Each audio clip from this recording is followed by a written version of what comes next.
Welcome to the Off the Charts Football Podcast. I'm Matt Manocherian, former NFL scout and currently of Sports Info Solutions, joined by Aaron Schatz, the godfather of football analytics and the founder of Football Outsiders. And as always, our producer, the versatile Justin Stein on the controls. On today's episode, we are joined by Mike Tanier, NFL national lead writer at Bleacher Report. You can find them at BR Gridiron, and he is the co-author of the Football Outsiders Almanac, along with the aforementioned Aaron Schatz. Mike, welcome back to the show. We are excited to have you on. Always a great time. I saw your excellent article on Bleacher Report today about running back holdouts, which it felt like along with Antonio Brown was all that we were talking about this summer. I love revisiting that concept. So what have we learned from the early part of the season as far as those running back holdouts go, and what does it mean going forward? I think we look at the Chargers holdout and everything happened as anticipated. They did not negotiate. The Chargers did not negotiate with anyone about anything, and they didn't negotiate with Gordon. He comes back into the fold with his tail between his legs, and we see everything that when you talk about, like, I hate using the term running backs don't matter, but when we talk about that from an analytics standpoint, everything unfolded the way we would expect it to. Eckler played very well in his absence. Gordon returned and was not a difference maker. And it's hard to tell if it had any real impact on the Chargers season right now. And I think the only thing you can say about that is, right now the Chargers season is starting to go belly up. And the fact that there's sort of this weird demoralizing thing on the side where, this is a team with no home stadium and, now they don't have a running back and they don't have a flip plan going forward. I don't know how much that really impacts the idea that, they should have paid Gordon, but it's just one more thing on that end. Then you flip the other side, you got Elliott, and I think we were all stunned. I think we were all stunned when they put that kind of money on the table for Ezekiel Elliott at the end. After Jerry Jones was talking like a money baller a little bit about running backs and talking up Tony Pollard. They put that money on the table, and obviously Elliott's played pretty well, but this is a team that still has to pay Dak Prescott. They still have to pay Amari Cooper. They got to pay other guys. And 3 years ago, we had the Cowboys going to the Super Bowl. Now they're back into that place where the Cowboys always are, where they look like a 500 wild card. Maybe they win the division type of team that has all these other needs. And we're seeing that money that they could have used for a couple of years going forward to upgrade this team is now tied up in Ezekiel Elliott. And again, it's kind of one of those prophetic things that we would have said happens when you pay a running back too much. And the next step on that is now we got to decide what to do with Alvin Kamara. And we have to decide what to do with Christian McCaffrey. And you can't, no matter how into sort of the money ball aspect of things, analytic aspect of things, I don't think we just say, you can replace Christian McCaffrey with everybody. You clearly can't. You can replace Alvin Kamara with anybody. You clearly can't. You can say that about a Fournette or somebody else like that. These guys are going to hold out. And these teams have to make a determination somewhere between saying, let's try the next guy and let's pay them $60, $70 million to be in a Todd Gurley situation. All these teams have to figure out what to do with this great running back class of 2017. It's about to compensate. Hey, pay us. Yeah, as we get more and more research, I'll take a step back. You said it, I thought, better than I've ever heard it when you put it in the article that came out today, and I recommend that to everybody. Running backs don't matter is a popular slogan on the internet these days, but to state the RBDM position more analytically, running backs matter, as do long snappers and assistant special teams coaches, but their career peaks are short, the injury risks are high, and so much of their production is based on the offensive line system and other factors that the difference between a Pro Bowler and a late-round rookie can be almost imperceptible in the win-loss column. Beautiful, beautiful words. I don't think anybody's put it that well, and it really does. I'd be hard-pressed to find anybody that can argue with a word of what you wrote there. But I think the inevitable conclusion of this is we've got these running backs that are on the same rookie wage scales deals as everybody else, and they're going to peak within their first 5 years in the league. So something's got to give. We've got to do something to make it fair to Alvin Kamara, or else he should hold out. He should hold out tomorrow because what's his next contract really going to be?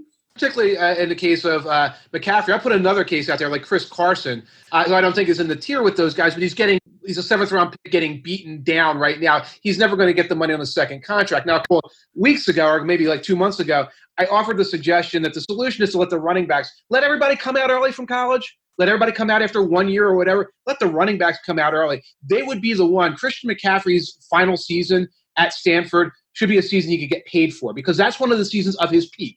I think you could say the same for Kamara. I think you could say the same for Dalvin Cook, certainly. One of the seasons of his peak, or maybe 2 of the seasons of his peak, were at Florida. Fournette, clearly some of the seasons of his peak were at LSU. So the most fair way to pay them without saying, well, you know what? These teams have to do the right thing, and when this dude's worn down at 28, they have to keep paying him. The fair thing to do is pay them for their peak seasons, which are being used to get scholarship money, and we can get into that whole can of worms. There is no obvious answer because we can talk about how special Kamara and McCaffrey is, but the reality is, the article now, we have the teams that pay him have to ask how special he's going to be in 22 or 2023 after we've used them so hard this particular season.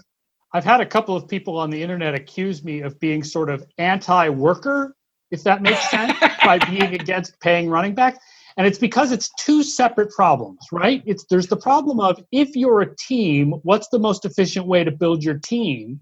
Mm-hmm. And there's the problem of, as a sport, how do we make sure that all of our players are fairly compensated? Right. But those are two separate problems, and it's not the responsibility of individual teams to solve the problem of how we make sure players are fairly compensated across the sport. It's the responsibility of individual teams to be efficient. And I would rather be the team that makes the mistake by not paying a running back at this point than be the team that makes the mistake by paying a running back a big contract. Because we can talk about how much Kamara and McCaffrey are valuable in the passing game, but we said the same thing about Todd Gurley, and now the Rams are regretting that contract. And they could fall off. I think these guys are maybe a different category in terms of catchers. And Gurley was doing a lot just sort of out of the backfield. These guys do line up at receiver, et cetera.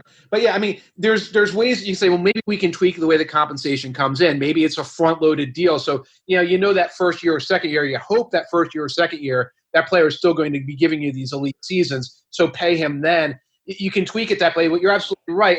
The whole system doesn't get balanced on the backs of either the players or the teams, and there's plays that it's hard to solve. And as somebody who's trying to talk about how teams win, we have to talk about realistically how teams win, and you don't pay a running back moving forward. When it comes time to saying, hey, I support Le'Veon Bell because he's holding out right now and he needs to, that's a different topic, and we can do that. And it's one of those both can be true situations. You can support the players, while at the same time, realistically, you have to go with what the reality is telling you about how long they're going to be of value and how you should compensate them for such. Yeah, I think we're all on the same page. I think all of us are very pro-labor in the way that we look at things, and we don't feel bad for the NFL owners at all. But we're analyzing a team, a zero-sum game where there are 32 teams competing for one championship, and I think what it really leads us to, the inevitable conclusion is either the CBA's got to look really different, or this market efficiency is going to work itself out by having just less and less players are going to play the running back position growing up. I think we're going to see better athletes at linebacker and other spots that have been, historically, we pushed these guys to running back. Guys are going to start calling themselves receivers or all-purpose backs in college. They're going to ask for single-digit jerseys. They're going to motion into the backfield and things like that. And that's what that athlete's going to try to do to try to game the system. It's almost like those edge rushers who say, I'm a defensive end, not a linebacker. And you're going to see some of these guys who are a Kamara-type guy saying, I'm really a slot receiver. I'm a slot receiver, but sometimes you can put me in the backfield. That's one of the things I think you're going to see in the short term is guys try to work around this problem. There isn't a separate players association for running backs. No. And if we're in a salary cap league, it's still a zero-sum situation where if we figure out how to get running backs paid better, that's taking away money from other positions. Let's, for example, say that you suggested that running backs should get a higher amount in their first contract than other positions. Well, if I'm a defensive tackle, I'm going to the Players Association going, how come they should get more money in their first contract than I should get? Mm-hmm. Right. It's a really difficult situation, and nobody is really representing those rookies in those meetings. I mean, sure, you get some young players on their first contract that'll be in those, but really it's the veterans that are speaking out for the veterans. Nobody's looking out for those college players except hopefully Congress at this point. Sports Info Solutions is excited to announce the launch of its public-facing site, SISDataHub.com. The new SIS Data Hub is free for all to use and features detailed player pages and leaderboards that provide some of the best information available. In addition to all of the standard statistics, here you'll find proprietary data collected by SIS video scouts, like on-target percentage for quarterback, pressure rates for edge rushers, blown blocks for offensive linemen, and more. You'll also find advanced metrics calculated from all of that data, like independent quarterback rating, total points earned, total points saved, and many, many more statistics, from adjusted blown block percent to positive percentage for receivers, quarterbacks, running backs, broken tackles, air yards, and more. For the most avid football fanatics, a pro version of the Data Hub is also available, which contains everything from the free version as well as filters to split by situation, personnel, and almost anything else imaginable, coverage scheme, run direction, and more. The Data Hub Pro also includes team leaderboards, NCAA data, and the ability to download all data as CSV files. You can register for a free 7-day trial by going to pro.sisdatahub.com.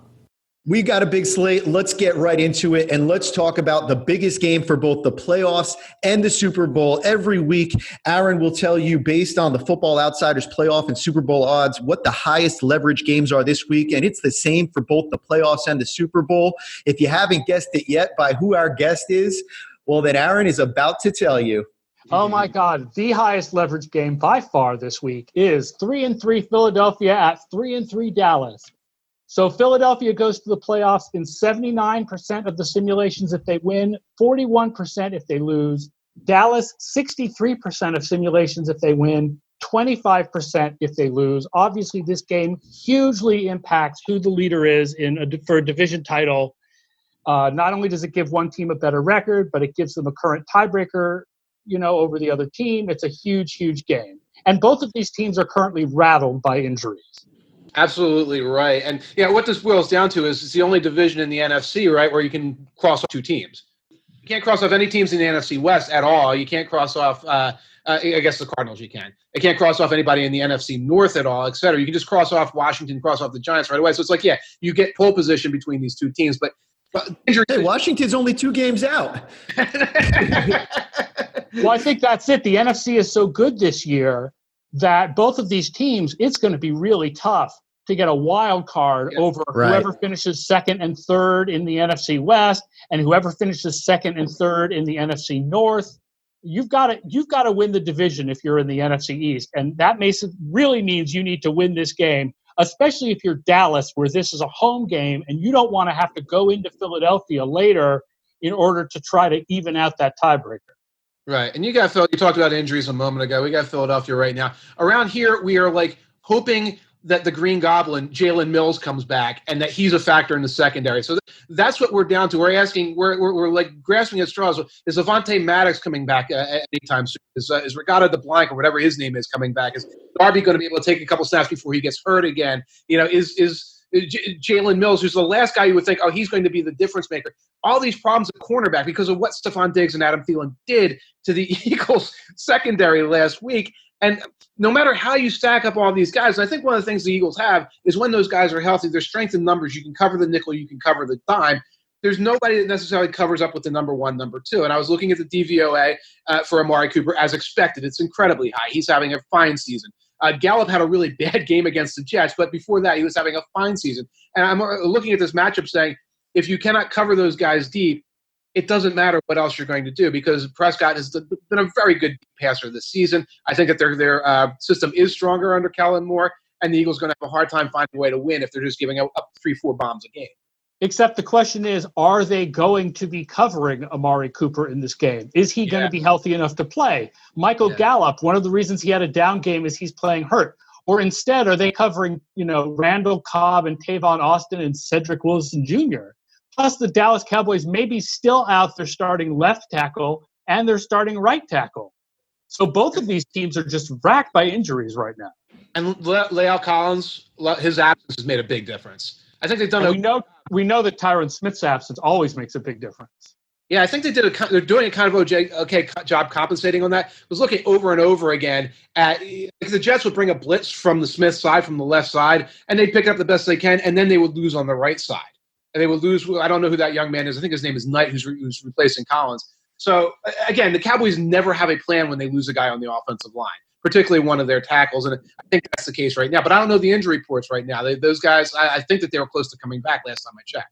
Yeah, I'm with you guys. I think that's a big part of the storyline in this game is can either of these teams start to get back to some health here, some semblance of health, because really Dak has not looked the same. I know his statistics are still very good. He still leads the NFL amongst quarterbacks with 100 attempts in positive play percentage. That's our version of success rate that uses expected points added. He's got 58% positive play rate still this year. And obviously that has to do with what he was doing early in the season and kind of some of the residual value that he's had there. But this has been an offense that has not looked the same. And really, if you over the course of several years, Kellen Moore, whoever the offensive coordinator is, it hasn't looked the same. Like you said, when that offensive line gets injured, and then when Amari Cooper goes out, they don't have an answer for man coverage. I think they'll have an answer for whatever kind of coverage the Eagles throw at them because they don't have any answers themselves. But those two matchups and just the health coming into this game is going to be a big part of it. How's the Eagles' offensive line looking this year? Because one of the big things in this game is going to be pressure. Dallas is second in pressure rate. Philadelphia is fourth in pressure rate. Philadelphia probably gets to take advantage of two backup tackles. But is the Philadelphia offensive line, I thought I saw something about Jason Peters being hurt at one point. Is he playing or is he hurt at this point? It's not clear. I don't have his status report. He was in and out. Andre Dillard got steamrolled a couple of times, but then started to play okay in the loss. Of course, he's playing some top pass rushers in that game. It's been pretty good as a run blocking unit. From pass protection, it's been spotty because guys keep popping in and out. And also, there's a lot of time where Carson Wentz has been back there looking for options that are not open or not being able to find the options open. So there have been a lot of coverage type sacks, coverage type pressure. So that's another factor coming into this. My whole problem trying to determine with the Cowboys, both on defense and on offense, is our evaluations right now, especially mine, are still screwed up by those early Dolphins games, early Washington games, early Giants games. Anybody who plays those teams once or twice, that's all sitting in the stats, and it's all still sitting in my mind. And I was joking with you on Twitter, Aaron, about that year long ago when the Texans were so bad that DVOA almost blew up and we couldn't get an evaluation. It feels Miami may be like that this year. It may be that it's just impossible to fully correct for just how bad they are.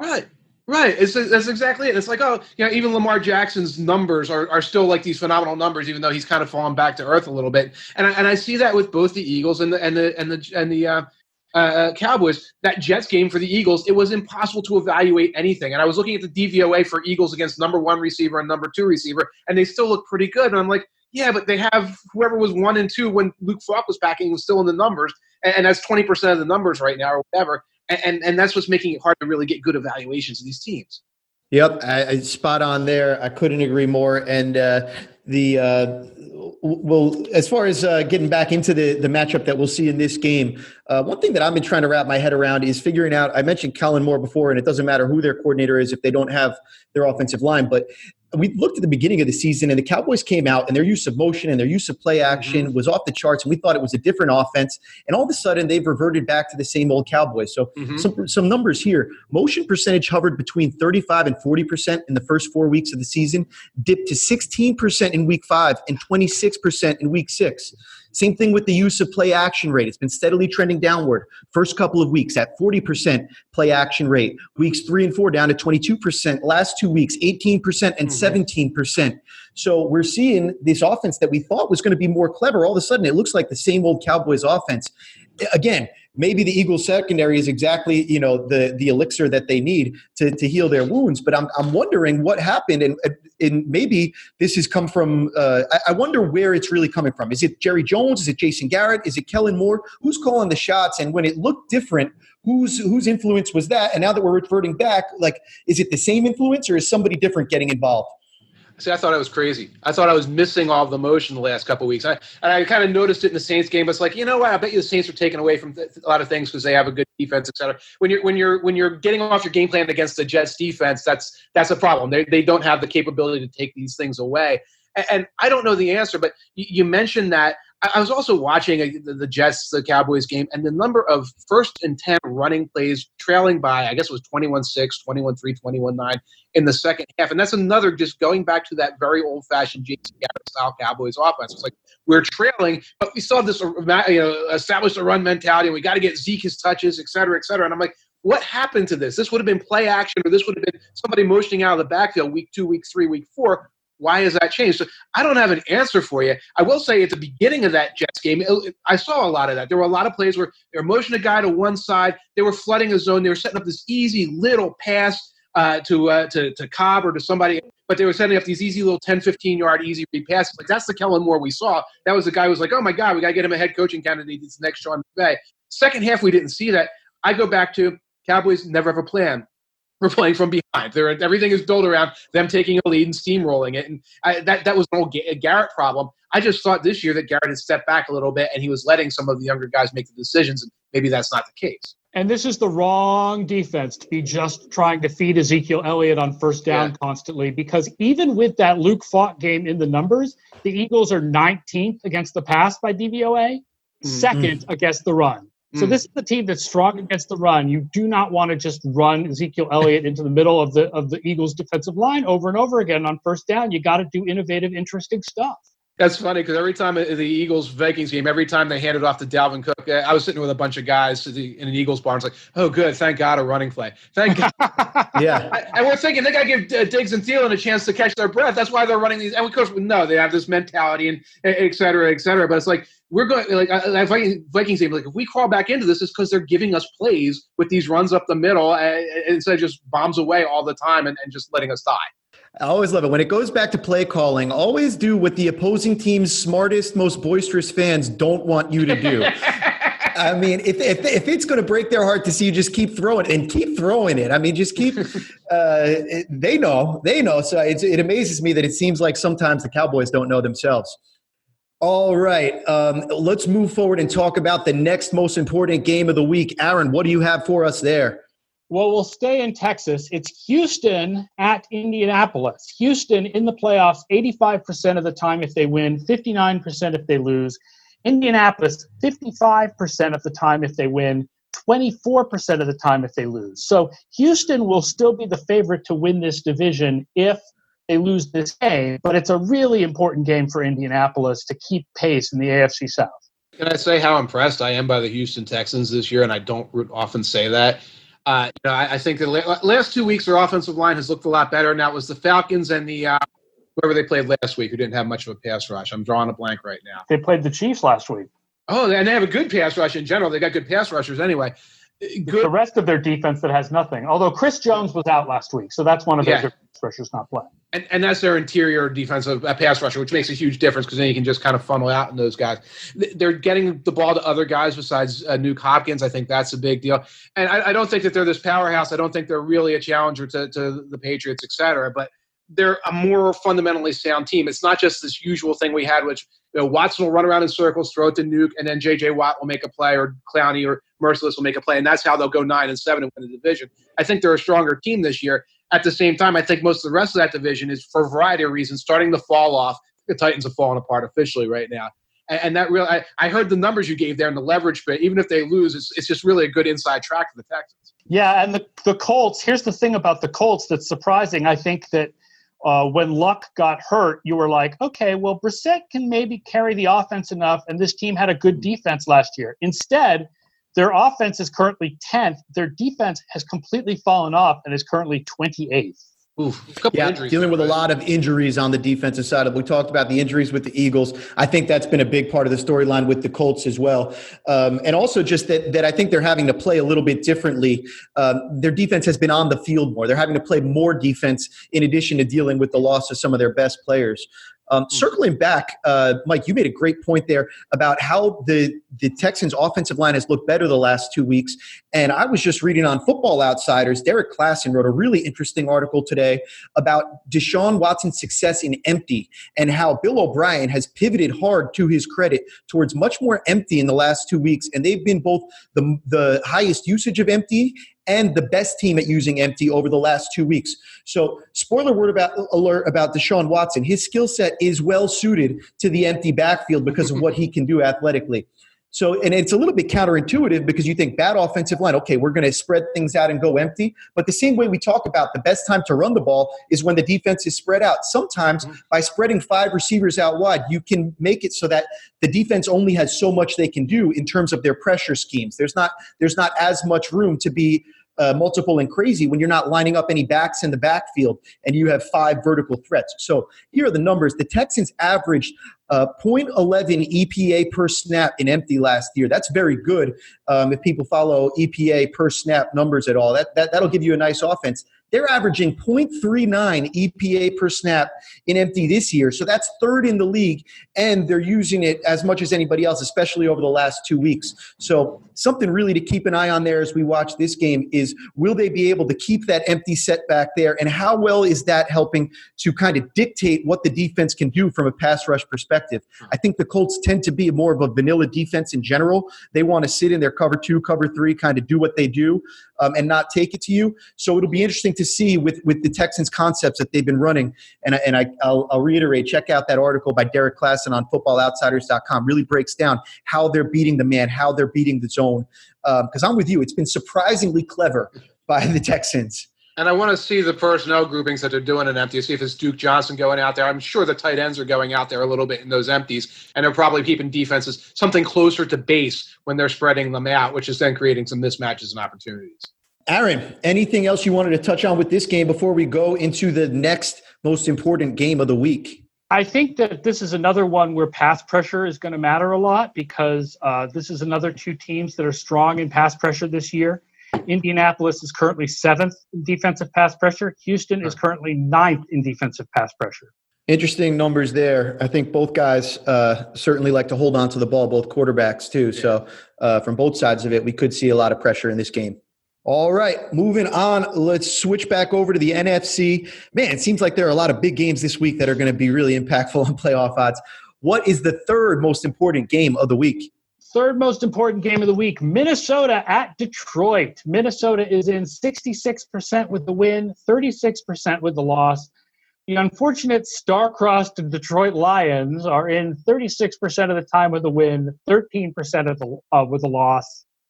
Obviously, Monday night, everybody knows there were some calls that didn't go their way. Although, I mean, I will point out that even if the calls went their way, they still would have needed to have a comeback drive, like that last hands to the face against Trey Flowers. If they had not called that, Green Bay probably still kicks a field goal, and the Lions have like a minute left with no timeouts to make a comeback. How much is the tie impacting the Lions' chances in general, playoff chances? Because they let the Cardinals off the mat in that first game. Is that something that kind of is like sticking with their playoff chances? Well, I mean, it's better to have a win than a tie, especially in the NFC, where there's going to be so many teams with winning records this year. Detroit does not want to be 8-7-1 at the end, or even 9-6-1. Right. Obviously, it's better to win than it is to tie. For me, this seems like a real contenders-pretenders game, and I don't know what to make of it, to be quite honest, even though here we are in Week 7. Minnesota and Detroit, I think both of these teams are legit on defense. They do it really different ways, the way that they execute back there, but I think that they're both really strong. And it's very hard to get a feel. Like we said about Detroit, you switch up the last game where you get some bad calls at the end. You take that first game, they end up winning instead of tying a game that they really should have won when you look back and kind of look at the schedule at this point. It would be a different season for them. And I still don't think we have a really great sense of who I think they're pretty good on offense, but I'm not totally sold. And then with Minnesota, the way they're getting it done, I mean, if here's a stat that it sums up Minnesota for you, they're facing 7 or more men in the box on 85% of their designed runs. That's the second highest rate in the league, and they still rank 9th in EPA per designed run. So, I mean, the way their offense is constructed is so run. Even when you see Kirk Cousins throw for 300 yards, you're just saying, well, I mean, yeah, they've been setting that up for 6 weeks. It's about time you found Stephon Diggs. So contenders and pretenders in this one, and I hope we get some semblance of it being sorted out. Wouldn't it be something if Detroit wins and both of these teams have a 36% chance of making the playoffs? It'd be appropriate. And I look at the Detroit defensive line, and I think that the personnel there says that's a great run-stopping defensive line. I look at their secondary, and this is the night and day from what the Vikings discovered last week, where you got Slay, you got Coleman, you got guys playing lights out, you got guys playing man who can play man, and that's going to force Kirk Cousins to be better, not just kind of launch it out there. So I'm not a big Lions believer. I'm leaning toward the Lions in this game, but I think there's something just very appropriate to both of them being 36% chance, because that's how the NFC is right now, where if you're hanging around a game over 500, you're one of like 1,000 teams that have a 36% chance of coming out at the end. I will say DVOA absolutely loves the Vikings right now. They are 4th overall. And they're 5th in offense and 6th in defense, which is just not what I think. It doesn't really match the eye test, but, I mean, the system absolutely loves them. And it's not I had someone say something about, well, they took advantage of the Eagles defense, but the Eagles defense they're not getting big opponent adjustments for beating up the Eagles defense there. That's like the whole season. It's kind of weird because they're running this run-first offense that we would think would be generally not as efficient. And their best cornerback is having an off season. Xavier Rhodes is only 60th in success rate right now in coverage. Right. And yet they're like, the numbers absolutely love them right now. Yeah, Rhodes has been bad. I'm watching Trey Waynes go around grabbing everybody in sight when he plays. And it's like, I don't know if they're just not going to call this anymore, if he's going to get exposed. And there's like 10 different places on the Vikings like, this is going to get exposed, this is going to get exposed. And yet they beat a very good team last week. They've beaten some solid teams along the way. You keep waiting for it to happen, and we could be still waiting for that in December. Same problem the Vikings have had also in past years. There's no third receiver. Right. I mean, Kyle Rudolph as the tight end only has 9 catches this year, which is crazy. And I guess Olabisi Johnson is the third receiver now, and he's got 9 catches, but, it's still almost all Thielen and Diggs. Yeah, and they're using the fullback as like the outlet receiver, like it's 1993 or something like that. And yet they're getting away with it at this point. 1993 against 2019. We'll see what comes out ahead. All right. On that note, we will sign off. Mike, thank you so much for coming on. Where can the people find you and your work? You can find me on Bleacher Report. I'm going to ask you to download the BR app. It's available everywhere you get apps. It's free. It's amazing. You can follow your favorite writers. You can follow your friends. You can get in the app and use it like your own social network and squad up with your friends. So download the BR app. You can also find me on Twitter at Mike, T as in Tango, A, N as in Nancy, I-E-R, Mike Tanier. And thank you to all of our listeners. As always, please keep the Off the Charts Football Podcast conversation going on Twitter. We're at sportsinfo_SIS, at FB Outsiders. I'm at Matt Mano, and he's at FO_A Shots. For my co-host, Aaron Schatz, our guest, Mike Tanier, our producer, Justin Stein, and our researcher, Bryce Rossler, I'm Matt Manocherian, and thank you for joining us for the latest episode of the Off the Charts Football Podcast. We will be back next week.